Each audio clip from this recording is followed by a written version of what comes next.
Just a few years ago, the New Orleans Pelicans had one of the brightest futures in the NBA. In fact, The Ringer ranked them number 2 in the entire league for their young core and assets. They not only had guaranteed future star Zion Williamson, but a ton of picks to build with. But now, in just a few short years, they ruined everything.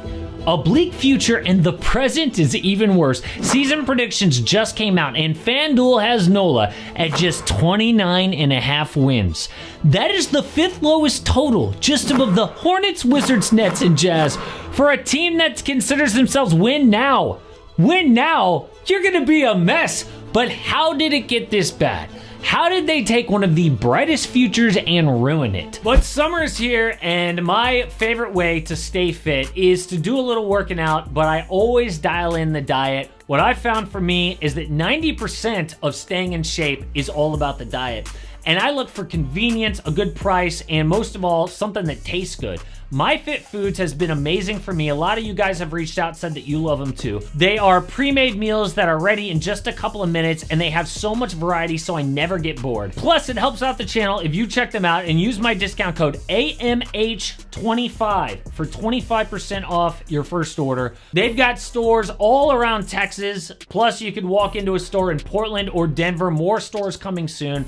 But I've tried a million of these meal prep places. MyFitFoods is by far the best one I have ever tried. So please go check them out. The discount code again is AMH25. Well, it's got to start with Zion. Now, he is just one piece of the puzzle, but a gigantic piece. The kid was supposed to be a no-doubt superstar, but has become the biggest headache since Ben Simmons. Constantly injured or out of shape, but the Pels actually had a rare opportunity to move on.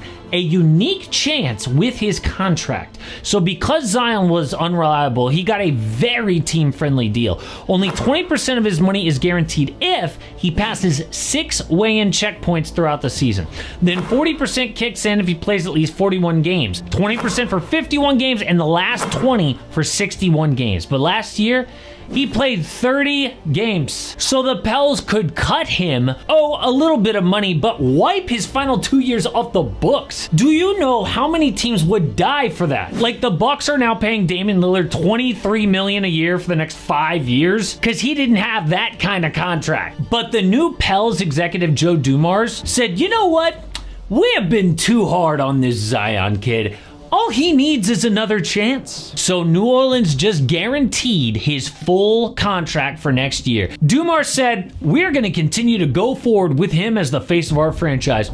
Now, I told him we're going to do this, but there's responsibility and accountability that comes with it. How many times have we heard that? And is there really accountability? He just got rewarded again for playing 30 games. So I am sorry, but when Zion's out again and Jordan Poole is the face of the franchise, no one's feeling sorry. And here's the man himself recently showing vacation pics with his friends. At least he's resting this offseason. But why did they do this? Well, the fear is that Zion is going to suddenly get healthy and be an all-star somewhere else.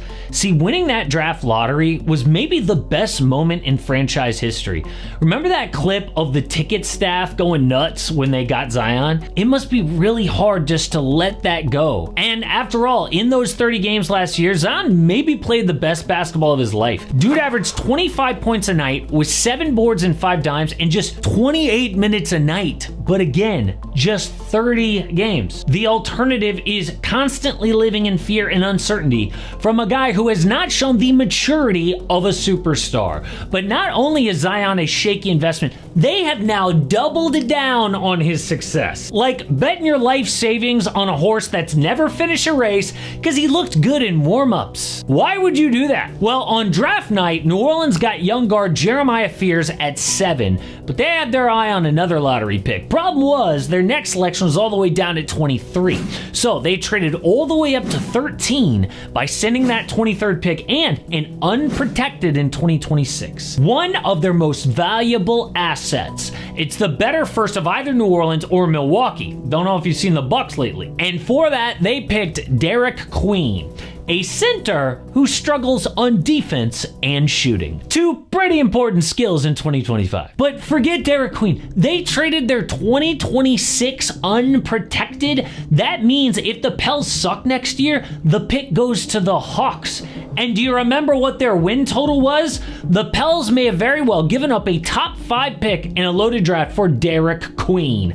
They need Zion to stay healthy. So what genius did this? Well, the Pels hired Joe Dumars and Troy Weaver to run the front office this summer. Both guys led the Pistons into the ground. Now, yes, Dumars did put together the 04 championship team, but his last 6 years in Detroit were a disaster.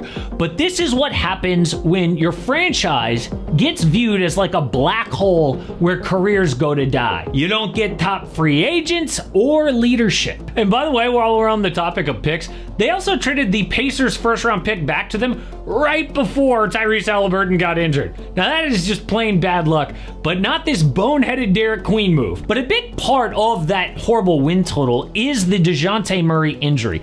Dude tore his Achilles and is going to be out all next year. But they lost that trade regardless. The Pels had to send out 2 first-round picks for DeJounte, and a guy that they just threw in, Dyson Daniels, has now become the best young defender in the NBA. And that is not to mention dealing CJ McCollum's expiring contract for an extra year of Jordan Poole. But do the Pelicans actually have now the worst future in the NBA? Well, there are 4 other teams that might have it worse. First, the Suns don't control any of their first-round picks until 2032. So even if they suck, their picks are going somewhere else. Oh, but they've got Devin Booker. Yeah, but they just missed the playoffs with a healthy Book and Kevin friggin' Durant. And are we sure about Devin Booker? I mean, dude is now in his prime and missed the postseason. Generally, top 10 championship level guys don't do that. We thought Book was one of those guys. Maybe not. Next is the Chicago Bulls, who might have their own picks, but for some reason, a terrible front office, no matter who they hire. Like the last 20 years, no matter what, it's been bad. Like, can you believe they still have Nikola Vucevic on this team for what? So you can win 39 games and make the play-in? But this team always either holds on to the guys for too long before they trade them, or they get a terrible return back. Like Alex Caruso for Josh Giddey and no picks, when OKC had a million picks to throw in. Or Lonzo Ball probably could have got a pick. Instead, they waited and just got Isaac Okoro. Next, we've got the Brooklyn Nets, who are like 3 years away from being 3 years away. Who is the best player on their team right now? Michael Porter Jr.? They need to pray to get lucky in the draft next year because they got no plan B. Like, speaking of luck, they got lucky when KD and Kyrie randomly chose them because they wanted to play in New York. But now imagine that happening again. I mean, now that the Knicks are good, I don't think any big free agent wants to be a Net. Now, I would also not like to be a Kings fan, but what about the Bucks? Like when Giannis eventually leaves, they've only got one of their first-round picks in 2032, which means that the Giannis trade will have to include their own picks back, which kills their leverage in any Giannis trade. But until then, it's going to be really hard to build a team after that Dame disaster because they owe him about $23 million the next 5 years, which is like having a starting caliber player who never plays a game for 5 years. So if we rank the worst futures in the NBA right now, I would go Suns 1, Bucks 2, then Pels, Bulls, Nets, and Kings, which is pretty crazy for a Pelicans team that had one of the brightest futures just a few years ago. But big things are happening in LA right now this offseason. The Clippers have had an amazing summer. They got John Collins basically for nothing, Brook Lopez, great backup center, and now Bradley Beal. But what about the Lakers? LeBron's upset about how they haven't done much this summer, but actually, the Lakers might be done with him.